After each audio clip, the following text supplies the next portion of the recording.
You're watching Spectrum News. It's 1 o'clock.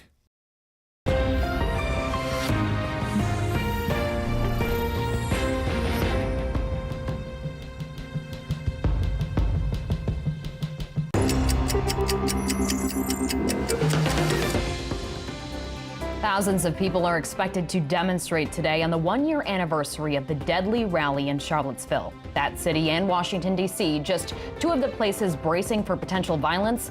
We have the details. And people are remembering the woman who was killed last year in Charlottesville. Hear what her mother is saying about those behind that Unite the Right rally. The man who stole a plane at a Washington State airport before crashing to his death has been identified. Hear what his family is saying about the incident. And a successful launch for NASA early this morning. We'll tell you all about the mission coming up here on Spectrum News. Thanks so much for joining us this Sunday afternoon. I'm Elizabeth Janelle. We'll get to all those top stories in just a bit. First, though, here's a check of your Sunday forecast. Good afternoon. Just after 1 o'clock, as we're looking at the radar, we've had some pretty heavy rain, even some thunderstorms rolling east of San Antonio now up through New Braunfels, San Marcos, seen some of that Luling up along 183. Everything's headed northbound about 35 miles per hour. These are the rainfall rates, so we are getting some embedded heavier downpours. You can see on the east side of San Antonio, headed into San Marcos, upwards of 2.5 to 3 inches per hour. Everything's lifting to the north. So in the Austin area, we've been dry for the most part, but we're going to get some rain. It looks like fairly soon, and put a plot on this if you are in Austin about 1:30, so you got about half of an hour to get some of this rain in over there, and Round Rock at about 1:59, so about another hour or so with some of that rain moving on in. So we've got some showers and some thunderstorms that'll be rolling on in.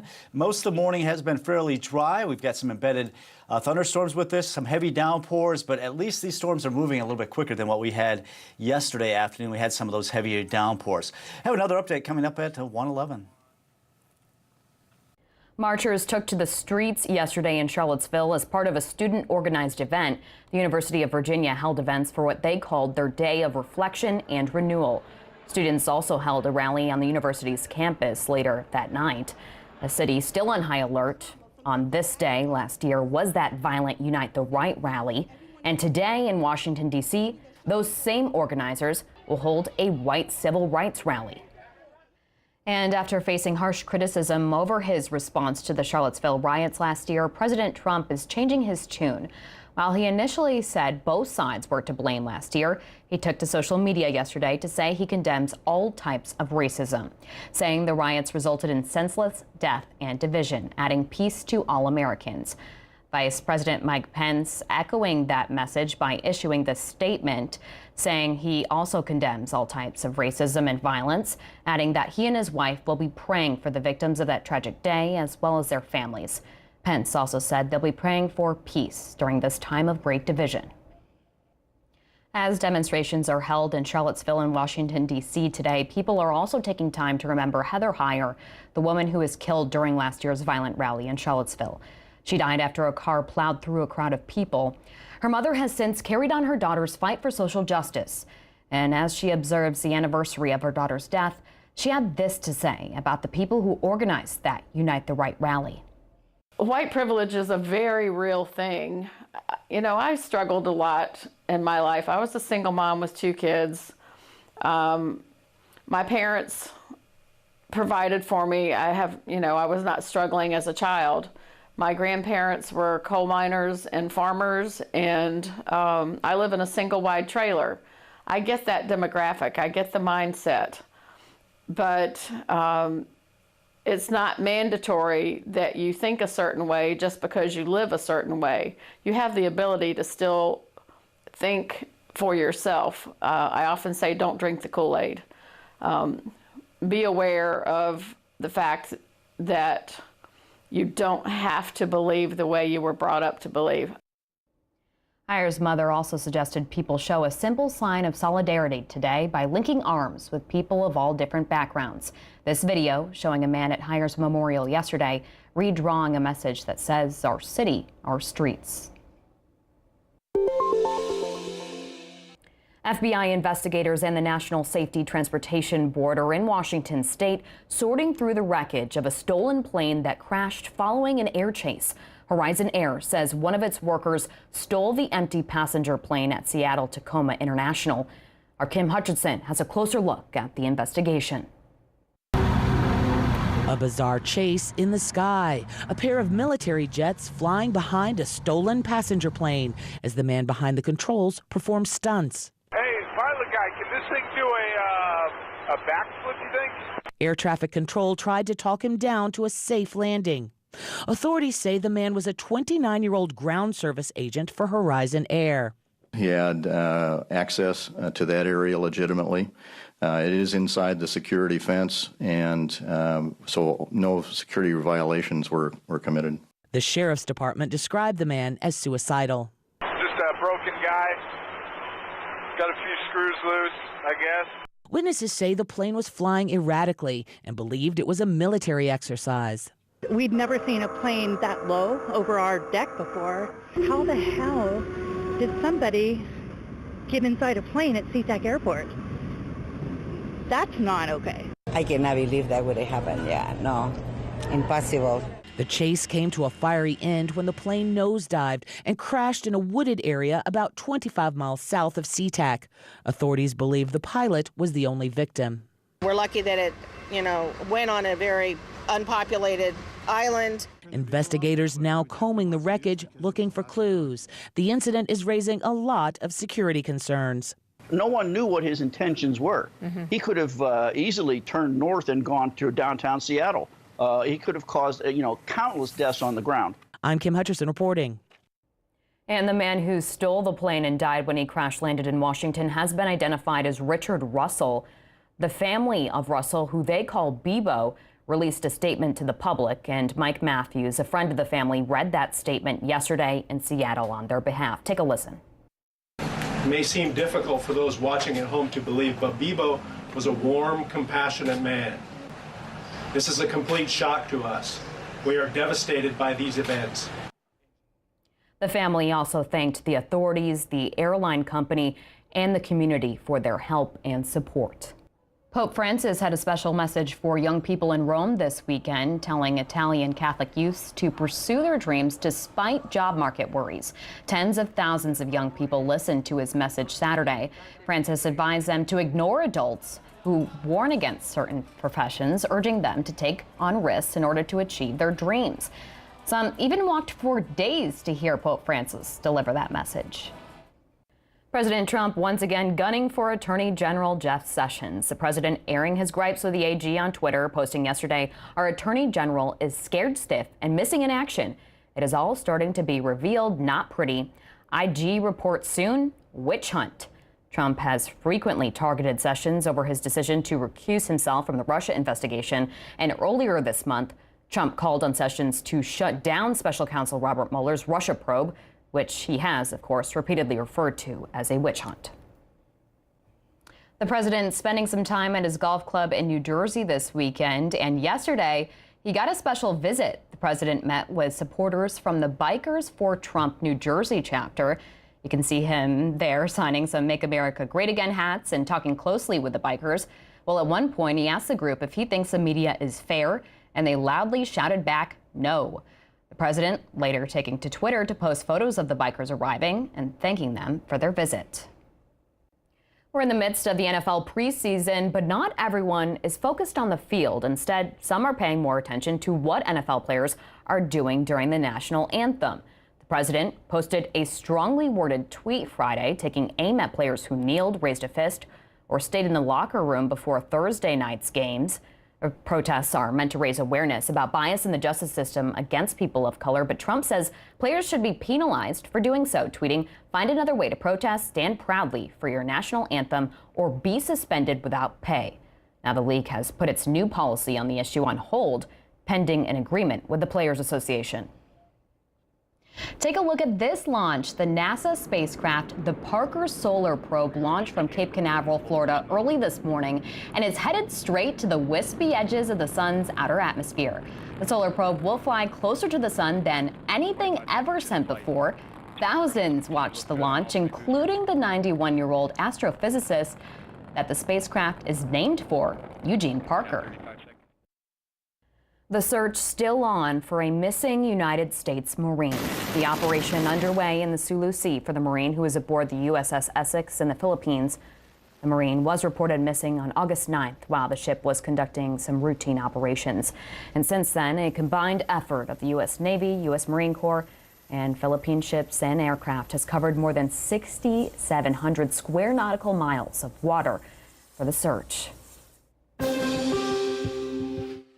A heartbreaking post to share with you now. One of the mothers of the victims of the Santa Fe, Texas school shooting is asking people to remember her daughter today. Rhonda Hart posted on Twitter that today is her daughter's birthday. Kimberly Jessica Vaughn would have been 15 years old today. She was in that art class at Santa Fe High School when a fellow student opened fire, killing 8 students, including Jessica, and 2 teachers. Her mother posting that she was shot 4 times and died almost instantly. She writes, "Please remember Kimberly today and do a good deed."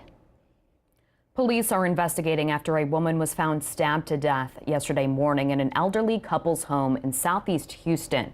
Police say the suspect sent a message to his friend admitting he did something wrong and that he was sorry. In the Snapchat message, the suspect was covered in blood. The friend then went to check on the suspect at his elderly parents' home, but no one answered. Those parents later found a woman's body in their home. Investigators say the man was sitting on the edge of a bed with a knife in his hand. After several commands to drop the weapon, the man was tased and he was taken to the hospital where he's in stable condition. All right, thanks, Elizabeth. Lake Travis, I know a lot of folks want to kind of get the last bits of summer out on the lakes. However, we've got some rain in our forecast and maybe some thunderstorms as well. So if you start to hear some thunder, head on indoors because we've got some lightning in the vicinity. And of course, the water level real low. I know we got some rain out there, but it hasn't really risen much, 656.17. So those chances of rain continue through the afternoon into the evening hours, about 50% chance of measurable rain where you're at and should go down overnight. And due to some rain cool there, temperatures will drop into the 80s overnight tonight. And I don't think we'll see as much rain tomorrow, so it's going to be a little bit hotter. You're going to start to feel a little bit more sunshine going into the afternoon tomorrow. Got this front still up to our north and upper level low off to our west, and we've got the disturbances riding northward out of Mexico, producing these showers and storms. And the trend has been for these storms to be very slow moving. So that's why we saw such heavy downpours in some areas, while other areas not so much. We'll continue to see that for this afternoon, but tomorrow I think we're going to shut off most of that moisture supply. So some locations picking up maybe upwards of an inch of rain, while others maybe only a quarter. Either way, it looks like temperatures below normal in the lower 90s, and will probably drop in the 80s with some of that rain cooled air out there at times. So the rain chances diminish later on tonight. We'll be back into some sunshine, up to 96 on Tuesday. Now look at radar.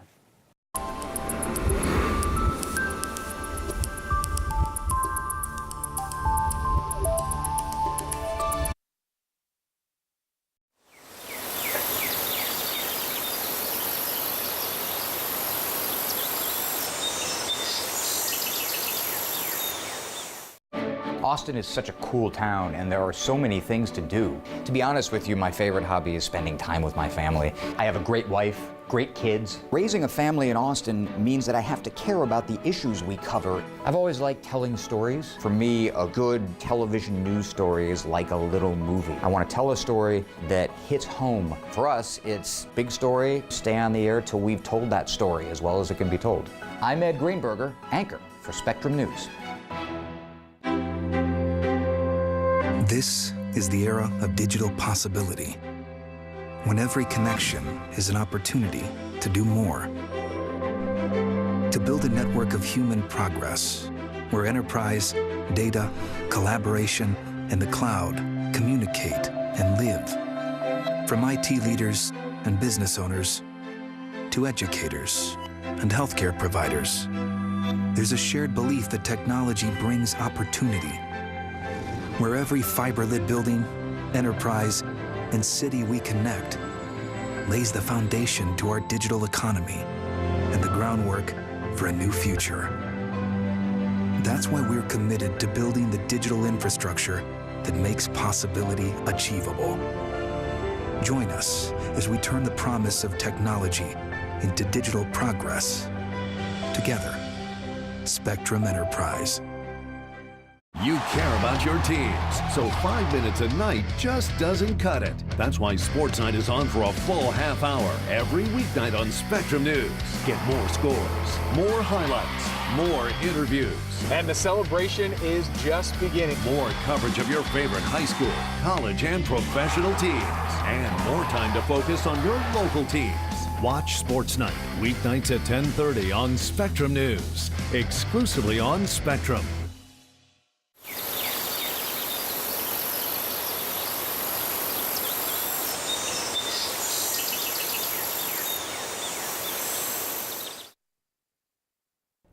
Did you know the city of Austin has 13 sister cities? And did you also know that one of them is in Japan?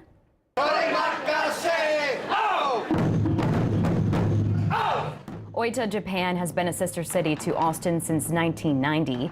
And yesterday, the Austin Oita Sister City Committee held its third annual Oita Japan Festival. From origami to Japanese calligraphy contests, guests had the chance to immerse themselves in Asian culture and even learn something new as well. Almost all of the tables that we have for learning origami, writing your name in kanji, learning how to do chopsticks, they're all really kind of targeted at kids, although I have to say there are probably as many adults at the tables as there are kids over there. So it's really teaching people kind of the grassroots of what a Japanese summer festival will be and then teaching them about Japanese culture at the same time. And that looks like a lot of fun. Well, the Austin Oita Sister City Committee is hosting a delegation event in Japan this October. And if you're interested in attending, you can head to austinoita.org. A Houston eatery is receiving some backlash for posting a photo of Attorney General Jeff Sessions dining at the restaurant. Nick Notario has a reaction from customers after that Friday social media post. This is the post that's generating a lot of buzz today. After dining at the El Tiempo Cantina and Navigation, the restaurant shared a photo of the owner's son and Attorney General Jeff Sessions. In the caption, it says the business was honored to serve the AG. Before eating at El Tiempo Cantina, Sessions talked about several topics at another event, including illegal immigration. I felt like it was a slap to the community that supports the restaurant and that backs up the restaurant and works for the restaurant. I think it's great. I think we should serve our people and honor them that are helping us in the government. I don't have any problems. The restaurant owner says he quickly realized the post was a mistake. I certainly regret it because it's inaccurate in terms of the totality of what we would be thinking. Roland Lorenzo says his social media team added the photo and language without consulting management. Because of this, he also took down all the businesses' social media pages. People are insulting us in such a dramatic fashion that we feel that we don't deserve. So at least temporarily I had it taken down because I don't want to be insulted. I don't want my children to be insulted, my family to be insulted. Lorenzo says he understands the backlash, but he hopes people still support his business. An incident, he says, that certainly taught him a lesson. We don't think about politics much, and maybe we should. Tax-free weekend is here, but today is the last day to take advantage of the tax break. The tax-free holiday will run until midnight tonight. So if you have some back-to-school shopping to do for your kiddos, know that shoppers can get tax exemptions on clothing, footwear, and school supplies sold for less than $100.